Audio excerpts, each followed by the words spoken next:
Mesdames et messieurs, bonsoir et bienvenue à ce nouveau numéro de l'émission À vous la parole. Nous sommes ici chez monsieur Azy Dominique de Marseille. Je rappelle, il est ancien journaliste de Télé Congo et haut conseiller du Conseil supérieur de la liberté de communication. Nous le recevons aujourd'hui dans le cadre du conflit, sinon de la guerre qui sévit entre le Conseil supérieur de la liberté de communication de notre côté et le ministère de la communication et des médias. Alors, monsieur Azy Dominique, bonsoir. Oui, bonsoir. Alors, monsieur Azy Dominique, d'emblée, quelles sont les missions du Conseil supérieur de la liberté de communication? Et les Congolais veulent savoir, est-ce qu'elle est sous tutelle du ministère de la communication et des médias? Non. Le Conseil supérieur de la liberté de communication n'est pas sous tutelle. Pourquoi? Parce que c'est une institution de la Constitution. Quand la Constitution crée une institution, lui donne l'indépendance d'action. Qu'est-ce que le Congo a voulu? Le Congo a pensé que le domaine de la communication est tellement sensible qu'il nous faille créer une institution qui va réguler ce domaine. Commençons par là. Et c'est là où, dans la Constitution de 2015, dans son titre 15, l'article 212 consacre la création du Conseil supérieur de la liberté de communication comme une institution constitutionnelle. Dès que j'ai dit comme ça, c'est-à-dire c'est le peuple congolais qui a voulu, il a mis dans la Constitution. Donc, les institutions constitutionnelles sont d'office indépendantes comme telles, dans le cadre du Conseil supérieur de la liberté de communication. Et c'est en cela que le peuple congolais a pensé qu'il lui faut un organe comme ça. Et après avoir créé cette institution, on crée une loi organique, c'est-à-dire la loi qui organise le Conseil supérieur de la liberté de communication. Et cette loi, c'est la loi, et comme il est dit ici, je peux vous la donner pour être plus précis avec vous. Bon, donc c'est la loi organique du 4, la loi organique numéro 4-2003 du 18 janvier 2003, déterminant les missions, l'organisation, la composition et le fonctionnement du Conseil supérieur de la liberté de communication. Qu'est-ce que cette loi? Cette loi dit, bon, comme nous avons voulu avoir une structure qui va arbitrer et qui va réguler la communication chez nous, il nous faut donner les missions de cette structure-là. Et c'est la loi organique qui donne les missions. Or, cette loi-là, pour qu'elle soit effective, il faut qu'elle passe au Parlement. Le Parlement, donc, a voté, c'est-à-dire l'Assemblée et le Sénat, et le chef d'État a promulgué. Du coup, on lui donne les missions bien fixées. Et quand on dit le Parlement, c'est le peuple congolais. Le peuple congolais au-dessus du gouvernement. Le peuple congolais au-dessus du gouvernement. Vous voulez donc dire aujourd'hui que le CLC est aujourd'hui au-dessus du gouvernement? Non, on dit la loi, c'est pas ça. C'est-à-dire la loi. Quand une loi est votée, elle est votée par le peuple. Quand elle est votée par le peuple, donc elle donne une force à cette loi-là. Puisque les lois sont votées par le Parlement. Ce n'est pas une note qu'on prend pour dire « je demande un tel nom ». C'est ce que le peuple congolais a voulu.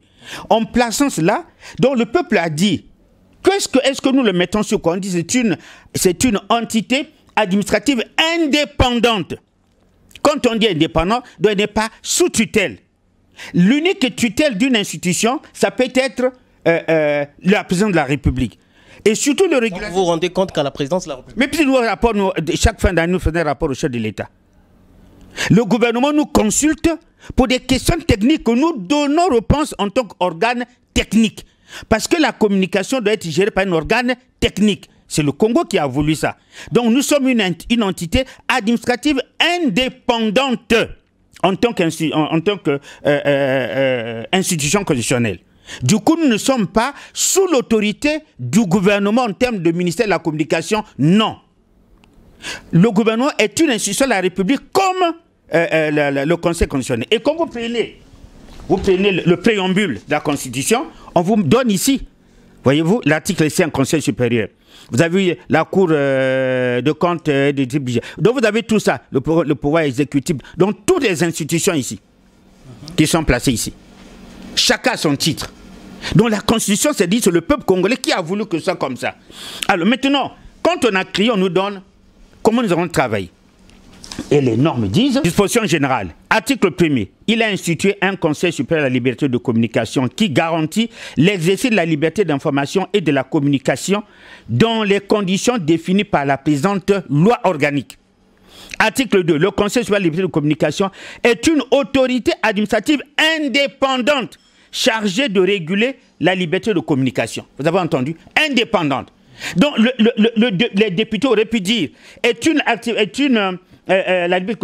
autorité administrative sous tutelle du gouvernement. Non, on lui donne l'indépendance dès la création. Dès qu'on connaît, on lit ça là, on est intellectuel, le débat est fini. Alors, s'il nous est donné de veiller sur le bon fonctionnement de la communication, mais on ne nous a pas dit, sauf la communication d'État. Si vous voulez bien que l'on donne ce côté au ministère ou au gouvernement, on aurait pu dire, le Conseil supérieur de la liberté de communication veille sur la communication du secteur privé. Ici, le législateur a voulu que toute la communication du Congo, soit les médias privés comme les médias d'État, sont du ressort du Conseil supérieur de la liberté de communication, qui a été créé pour réguler la communication au Congo. A été créé pour réguler, c'est-à-dire l'arbitre de la communication. Quand la communication a un problème, quand la communication se met à travailler, elle affronte qui? Elle affronte le pouvoir public, donc le gouvernement et les autres. Elle affronte la société civile, elle affronte les individus. Mais dans cet affrontement-là, nous devons intervenir si c'est mal fait. Si le journaliste a mal fait, nous le reprochons qu'il a mal fait. Si le pouvoir public a mal fait, nous le reprochons qu'il a mal fait. Bon, imaginez qu'on dise, bon, donnez ça au gouvernement. Bon, la presse a le rôle de veiller sur l'action du gouvernement. Maintenant, si le gouvernement doit réprimander, comment il fera? Tu peux veiller sur moi et c'est moi qui te dis, ne fais pas comme ça. Mais voilà, si vous comprenez ça, est-ce qu'il y a débat avec le ministère de la Communication? Parce que le gouvernement travaille. La presse doit suivre le travail du gouvernement. Imagine la presse dit le gouvernement a fait mal. Bon, on dit, bon, comme tu as dit tu as fait mal, allez, on te punit. Même s'il a dit la vérité. Bon, qui va protéger le journaliste? Essayez de me répondre. Si nous disons non, laissez au gouvernement de le faire. Bon, alors que la presse doit veiller sur le travail du gouvernement. Si la presse dit le gouvernement a mal fait, bon, et que le gouvernement s'énerve, ferme une radio par banditisme ou suspend un journaliste. Qui va intervenir? Qui va dire non, non, ne faites pas comme ça, c'est mal fait? C'est là où le Congolais a compris qu'il lui faut un régulateur des médias, de la communication. Et ce régulateur doit être indépendant. Mais quand on a fermé votre journal, le régulateur existait, non? Mais le journal, bien sûr, mais quand j'étais journaliste, mais bien sûr, mais le régulateur peut fermer un journal s'il a mal fait. Si vous n'avez pas respecté... Vous reconnaissez aujourd'hui que votre journal avait mal fait. Bien sûr, mais le régulateur, parce que le journal avait mal fait. Vous avez écrit un papier. Le journal avait diffusé une photo de Sarkozy nu. Cette photo-là était diffusée dans un journal français. Le journal Le Choc a pensé qu'il reprimandait son collègue français. Le respect aux autorités, on ne peut pas diffuser la photo nue d'un chef d'État. C'est ça l'article du journal Le Choc. Mais le conseil dit vous avez tort parce que c'est bien que vous ayez fait la remarque de l'autre, mais vous avez mis la photo. La photo est une publication d'une mauvaise image. C'est-à-dire que vous avez fait l'apologie de la mauvaise image. Reprochez les amis le contenu, oui. Mais la photo, il met Sarkozy nu, est une aberration, est une faute. Vous ne pouvez pas reprendre cette faute-là. On vous reproche d'avoir mis la faute d'un chef d'État d'un pays ami nu. Même si dans son pays on l'a fait, si vous reprenez, on appelle ça apologie. Du coup, ils ont raison. Sanction, allez, vous êtes suspendu pour 2 mois. Mais nous avons pris les Chines, c'est normal. Alors, monsieur, la deuxième question, quelles sont les véritables raisons de la guerre qui oppose le Conseil et le ministère de la Communication et des Médias? Parce qu'on rappelle que le conflit s'est accentué depuis l'affaire Rossi-Lotuna. Oui. Voilà. Quelle est la raison principale qui aujourd'hui met votre institution et le ministère en conflit? Mais non, le problème de fond, c'est que le ministère veut enjamber les qualités compétentes du Conseil.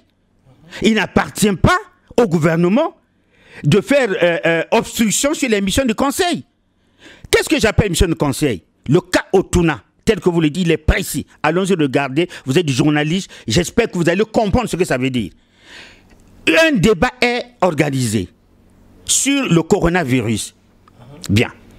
Le journaliste Otuna pose une question. On ne voit pas les images des malades. Il a posé peut-être 3, 4 ou 5, mais il a vraiment répété parce que la réponse qu'il avait n'était pas satisfaisante. Et c'est le rôle du journaliste, dans une interview, de continuer à presser sur le citron pour sortir son jus. Quand vous posez une question, vous n'avez pas de réponse, vous pouvez la reposer autrement parce que vous voulez répondre aux attentes du public.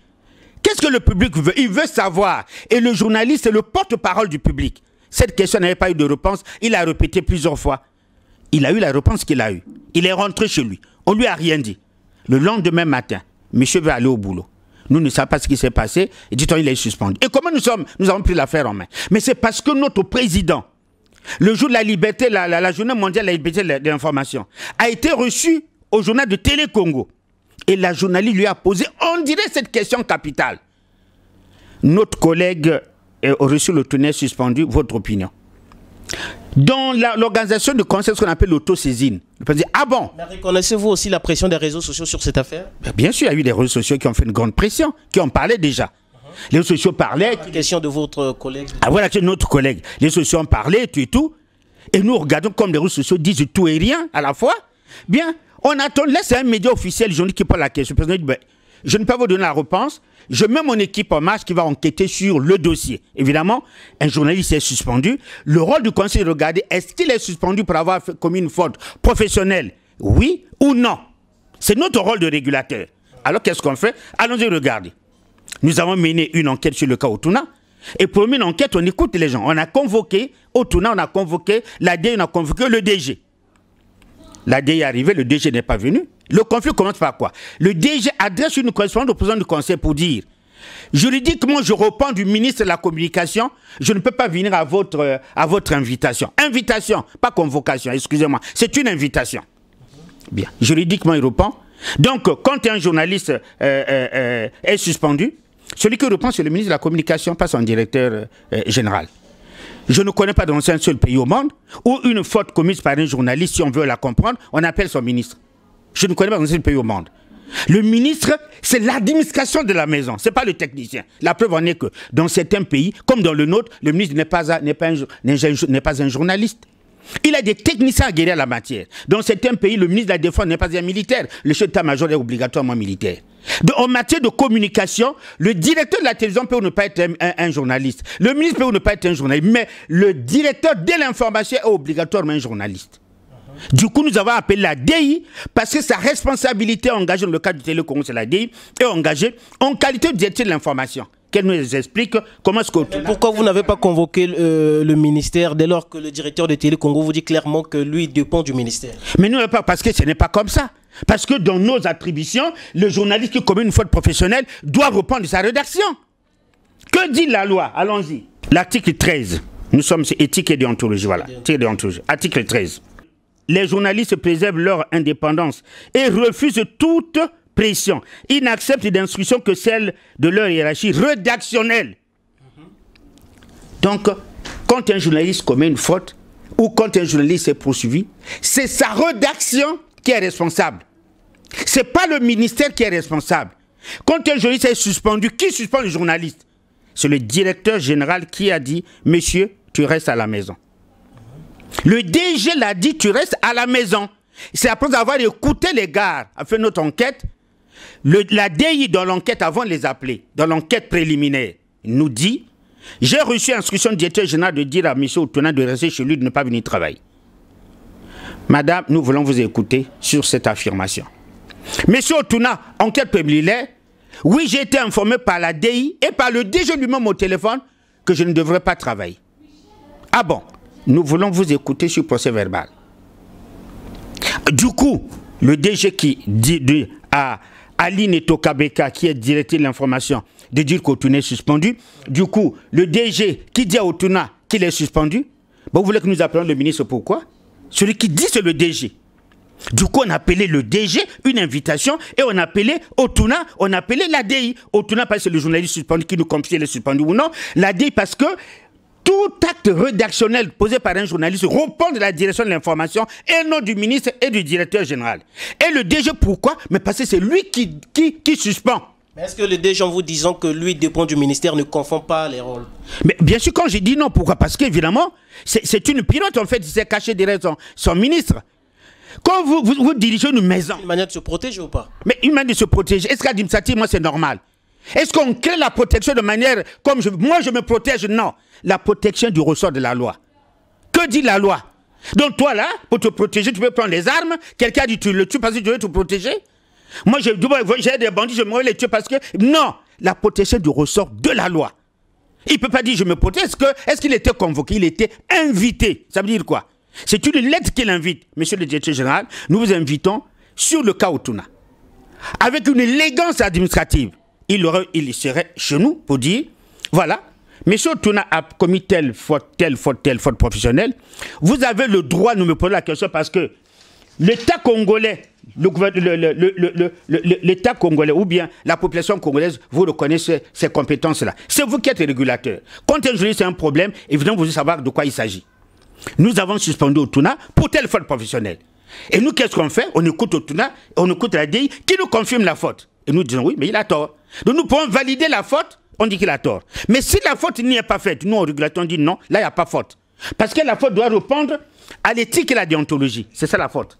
Alors, dans le cas précis, le directeur ne vient pas, c'est lui qui devait nous éclairer parce que c'est lui qui dit. Celui qui dit à Otuna que tu es assis à la maison, ce n'est pas le ministre. Celui qui dit à Otuna que tu ne viens pas, ce n'est pas le ministre. C'est la DI et la DI reçoit la directive du directeur général. Otuna se lève, va à la maison, rencontre le directeur général, que le reçoit sous sa paillote. Je précise bien sous sa paillote, parce qu'on l'a entendu. Il dit, le DG m'a dit que je reste à la maison, la sanction vient du haut sommet. Mais lui ne dit pas le haut sommet, c'est qui? Insiste, il dit c'est le ministre. Ok. Mais nous, c'est le directeur, l'administration effectue ce que le directeur général doit reprendre les actes qu'il pose. Et nous pensons qu'il est plus décent d'écouter un directeur général qui gère la maison, le ministre qui est un administrateur. La maison du technique ici est dirigée par la DI et que lui reçoit les instructions du directeur général. Donc on ne peut pas nous dire, pour un peu inviter le ministre, c'est une aberration administrative. Qui gère la télévision nationale? Mais c'est le directeur général. Le ministre gère la maison et la télévision. Le directeur, en vous disant que moi je dépends du ministre, n'est-ce pas une manière de vous dire que vous voyez ça avec le ministre? Non, parce que si tu me demandes de faire une chose qui ne répond à la loi, je l'obéis. Est-ce que je suis un culte? Et je ne suis pas cultivé? Est-ce que les autres ne sont pas faits pour aller à l'école? Nous ne savons pas lire? Tu peux me dire d'aller commettre un acte qui n'est pas réglementé par la loi?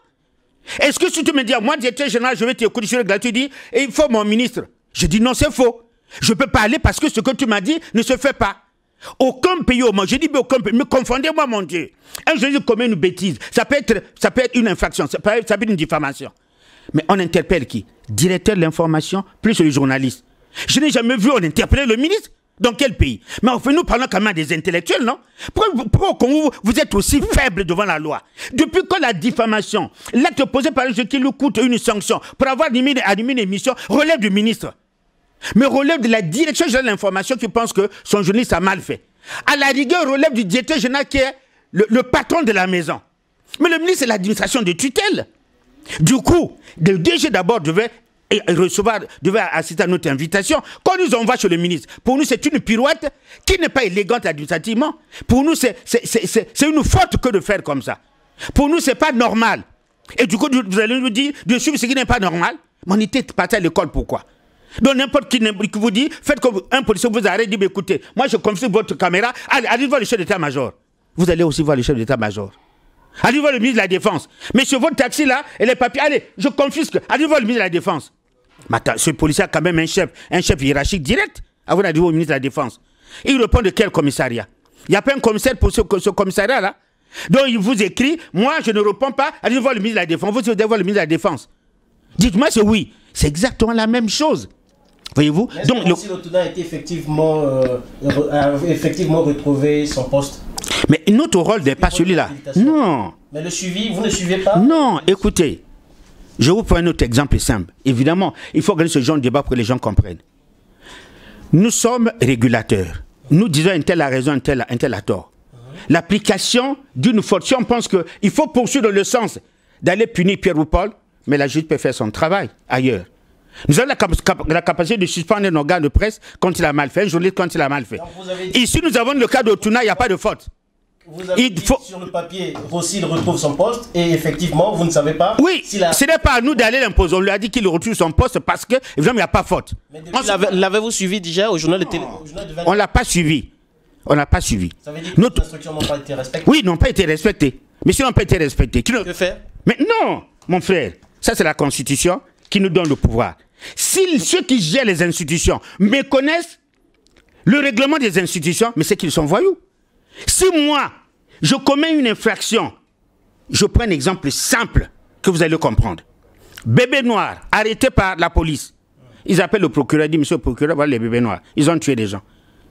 Leur rôle ne s'arrête pas là. La police fait quoi? Elle laisse à la justice, non? Si le juge les prend pour dire, non, moi je ne les punis pas. Vous avez dit au policier, vous faites comment? Il a les suivre comment? Le policier prend le bébé noir, remet au procureur. Le procureur a lui de continuer l'action. L'action de la police s'arrête là. Donc le ministère de l'Intérieur dira, bon, nous on a mis les bébés noirs au mains du ministère de la Justice, le ministère ne juge pas. Vous allez connaître le ministère de l'Intérieur? Dites-moi oui. Est-ce qu'il appartient aux policiers de prononcer des sanctions pour un cas pour un crime ou une infraction? Pour toute infraction. C'est pas la police. On remet à la justice de faire son travail. Nous remettons à la télévision de faire son travail. Tout boulot, le ministère de la Communication libre dit, nous avons reçu là un rapport d'une institution d'État. Donc nous devons respecter les institutions, mais surtout reprendre le service. Mais puisque les gens dans ce pays peuvent chier sur la loi, excusez-moi l'expression, mais ça vaut la peine, peuvent pisser sur la loi, et bien on pisse sur la loi. Quand un pays ne respecte pas les institutions, c'est un État voyou. Et ceux qui ne respectent pas sont en liberté. Voilà, merci beaucoup. Alors, que pensez-vous, que répondez-vous plutôt à ceux qui pensent que vous êtes une marionnette de M. Philippe Mvo qui essaie de régler ses comptes avec le ministre de la Communication? Quand je viens de vous lire ces textes-là... Êtes-vous utilisé par Philippe Mvo je vous réponds. Ces textes-là disent quoi? Je ne suis pas intellectuel. Quand le chef tape à mon frère, écoutez, moi je vous dis une chose qui va vous étonner. C'est une chef de bonne guerre. Je vais finir ma carrière, je vais être retraité en 2022. Là, nous sommes en 2022. Donc là, je suis au conseil, je suis encore agent de l'État. Tout le temps, je suis resté journaliste niveau 3, hors classe. Je n'ai jamais été nommé à une fonction. Même pas chef de service, même pas chef de section, ni directeur quelque part. Pour une première fois que dans ma vie, un chef d'État prend un décret qui fait de moi un haut conseiller. La première fois dans ma vie que je suis nommé à une fonction. Mon frère, je ne peux pas être nul. Il y a des cadres, quand ils assument une fonction, ils veulent être crack. Je ne serai jamais, alors là, jamais nul. Si les journalistes au Congo, ils ont eu des noms. Si Azi a un nom, est-ce que c'est parce qu'il était nul? Je ne sais pas. À vous de me juger. Si vous pensez qu'Azi était brillant, ne dites pas qu'il était brillant à la télé, là-bas au conseil va être nul. Non. Et quand tu n'es pas nul, le conseil, ça veut dire quoi? Il faut appliquer ça. Quand je vous ai lu ça là, et moi, conseil, je vais me taire, quand je sais que le directeur général de la télévision a violé les principes, quand je sais que le ministre a usurpé, les fonctions ne lui regardent pas. Est-ce qu'il appartient à un ministre de sanctionner ou à un directeur général de sanctionner un agent par simple note verbale? Par simple dire, bon, monsieur reste à la maison. Est-ce que je dois accepter ça? Est-ce que ce que le peuple commun m'a donné comme loi, est-ce que je ne dois pas l'appliquer? Est-ce qu'il applique ça a été marionnette? Je vous ai lu ça pourquoi? Parce qu'on travaille avec des textes. Pour gérer un État, pour gérer une mission, vous avez un cahier de charge, c'est un autre cahier de charge. Il faut suivre ce cahier de charge-là. Et quand je vous ai lu ça là, vous pensez que moi, conseiller, je vais me mettre à boycotter ce qui est dit ici parce que je dois avoir des rapports personnels avec le directeur général. C'est un cadet à moi. Je vous surprends, c'est mon petit frère, Ondélé. Mais ici là, je suis haut conseiller. Le ministre, c'est un cadet. On a des très bons rapports. Mais ici là, je parle en tant que haut conseiller. Le conseil a fait 17 ans. Il n'y a aucun règlement de compte. Il n'y a pas de règlement de compte. Il faut que mon cadeau Ondélé se dise le grand frère. Certains disent que vous êtes frustré du fait qu'on allait enlever votre émission, je crois, Libre Expression de Télé Congo. Mais je ne sais pas. Quand les gens le disent, est-ce que les gens vont lire les textes? Pas les gens, dis-moi, pourquoi voulez-vous que les cadres soient nuls? Le cadre est nul parce qu'il ne sait pas qu'est-ce qu'il doit faire. On m'a donné la mission de réguler la communication au Congo, de veiller à ce que le journaliste travaille en toute liberté. Quand il n'a pas commis de faute, il n'a pas aucune autorité dans le droit de débarquer de son plateau de télévision. Maintenant, si je dois défendre ça, je deviens la marionnette de Mvo. Mon rôle, c'est quoi? Dites-moi, avant de me dire tu es marionnette, mon rôle, c'est quoi? C'est de veiller sur l'application des textes ou bien de boycotter l'application des textes. Dans le cas d'Osuna aussi, un journaliste qui pose une question, a-t-il commis une faute? Non, mais s'il n'a pas commis de faute, pourquoi voulez-vous que je puisse accepter qu'il a commis de faute pour faire plaisir à Mongala ou pour faire plaisir à Ondélé ou pour faire plaisir à Mvo? Non! Mais on voit quand même un acharnement parce qu'il y a 2 jours, je vous ai lu sur les réseaux sociaux, vous vous êtes pris violemment à l'association des anciens journalistes de Télé Congo. Qu'est-ce qui s'est passé? Mais parce que mais demandez, donc, vous n'avez pas lu le papier des anciens journalistes de Télé Congo? Vous aurez pu le lire, monsieur. Est-ce qu'on peut se lever comme ça, bon matin, on peut plus on écrit aux anciens journalistes de Télé Congo? Non. Ils se sont émissés dans le débat pour dire vous êtes rien, vous qu'est-ce que vous valez, vous ne pouvez même pas, vous êtes en train de mettre le feu entre Mongala et Mvo, vous êtes qui Mais attends, ces anciens journalistes de Télé Congo là, ils ont lu ça? Ils savent ce que c'est le conseil? Vous n'êtes pas membre de cette association? Je ne suis pas membre, il n'y a pas une association comme ça à Télé Congo. Elle est même anonyme. Vous avez vu qui elle existe depuis 2 ans apparemment. Mais elle a dit, le président c'est qui? Vous connaissez qui? Quand j'ai lu le papier, il est anonyme. Quand vous écrivez, vous continuez dans ce pays où les gens posent des actes anonymes, ils sont lâches. Vous avez l'association des anciens de Télé Congo. Le président c'est qui? Les membres c'est qui? Le bureau c'est qui? Anonyme total. Du coup, c'est une association de fortune créée par quelqu'un pour l'intention. Et cette association s'adresse à Asie Dominique de Marseille. Vous connaissez mon tempérament, je vais laisser passer ça. J'ai répondu, moi c'est le coup pour le coup. Tu tapes le matin, je tape l'après-midi. J'ai répondu. Et vous avez vu un deuxième papier qui est sorti, il y a un certain Mabiala Gustave. et qui a parlé de M. Azi. Vous voulez vous faire gros, alors vous êtes une grenouille qui veut se faire plus gros aussi gros que le bœuf. Vous n'atteignez pas Mongala à la cheville. Vous voulez faire quoi? C'est une ribambelle d'insultes. On ne vous a jamais nommé parce que vous êtes, qu'on appelle ça, vous n'avez pas de réserve, vous n'êtes pas intelligent, vous n'avez pas de sagesse. Chacun de nous a un tempérament. Je suis le genre quand j'ai une mission, je dois l'accomplir sans qu'il y ait une obstruction quelque part. Et je me leverai devant l'obstruction. Parce que quand le chef d'État a donné un décret pour dire, monsieur Azi, tu es au conseiller, il attend de moi les résultats.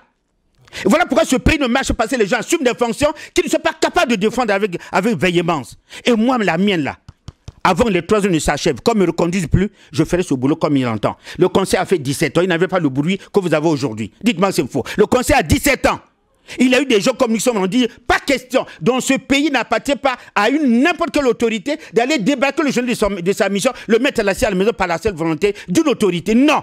Il faut que la faute professionnelle soit commise, avérée, et nous l'analysons si elle est faute professionnelle, nous la confirmons. Mais si c'est qu'on appelle ça, les manies, si c'est le bon vouloir, si c'est les caprices d'une autorité, je ne veux plus voir un tel. C'est l'administration sauvage. Si le pays va mal, parce que ceux qui assument les fonctions ne sont pas sérieux. Et c'est tout. Pourquoi est-ce que nous sommes en crise? Et moi, je suis nommé au conseil. Le cas, je dis bien revenir sur le cas d'Otuna. Attendez d'autres cas qui arrivent. Le cas d'Otuna arrive. Un jeune qui pose une question, comme une... Voilà, merci monsieur Azi Dominique de Marseille. Nous allons chuter avec une dernière question sur l'actualité. Notre pays connaît une crise sanitaire liée au Covid-19. Nous sommes à plus de 700 cas aujourd'hui. Alors, quelle est l'appréciation que vous faites à la gestion de cette crise-là par le gouvernement? Je me dis que le gouvernement fait ses efforts de ce que le peuple congolais ne puisse pas souffrir de cette pandémie. Mais il y a que nous déplorons une certaine obscurité qui entoure l'information qui devait être diffusée sur cette pandémie. Je suis de formation journalistique et je suis déformé par ma profession.